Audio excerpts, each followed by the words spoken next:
of the sweeping powers that were given to the police by Tony Blair's administration, because of the climate of fear and paranoia that Tony Blair created, the justification for his war in Afghanistan and Iraq at the expense of demonizing Muslims and those who opposed the war. And that is the backdrop of what we have been living through for the last 20 years, and it is entirely down to the likes of Blair and Bush in the US and the rest of those war criminals. And today we see Iraq is a absolutely devastated country for the people, for the citizens, never mind the million people that our war in Iraq killed. We've seen the absolute horrors in Afghanistan, with the Taliban now in power again, with a new foothold for terrorist organizations like ISIS, and an absolutely destroyed country which is now facing the world's worst humanitarian crisis.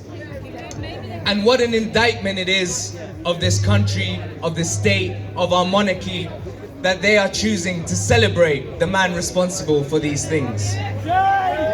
Tony Blair is today joining an elite club, a club of war criminals, of murderers, of people who have suppressed and attacked working people in this country and killed people abroad.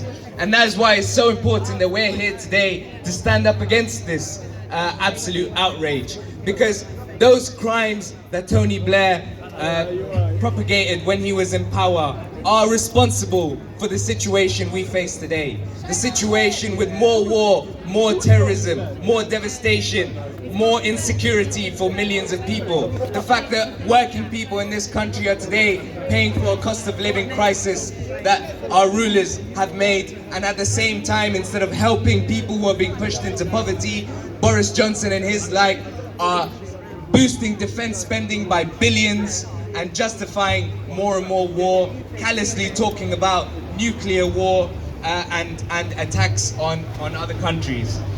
And that, therefore, we have to be absolutely clear that these things are connected, that these things are rooted, and Tony Blair's crimes are not historic, they are very much present. They're with us today, and we need to stand up against them.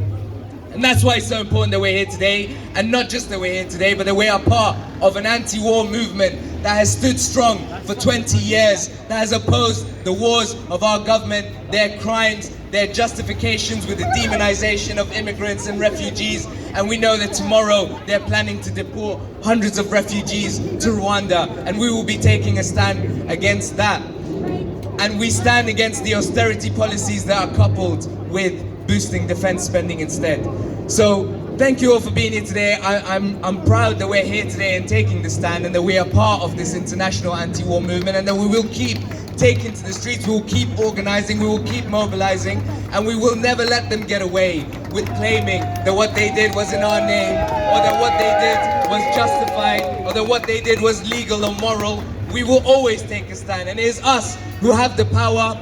And 2 million of us marched in 2003, and more of us will be out on the streets in the coming weeks and months to stand up against the injustices. So let me hear you say, Tony Blair, war criminal! Tony Blair! War criminal! Tony Blair! War criminal! Tony Blair! War criminal! Tony Blair! War criminal! Tony Blair! War criminal! Tony Blair! War criminal! Tony Blair! War criminal! Tony Blair! War criminal! Tony Blair! War criminal! Tony Blair! War criminal! Tony Blair! War criminal! Make some noise for yourselves, thank you!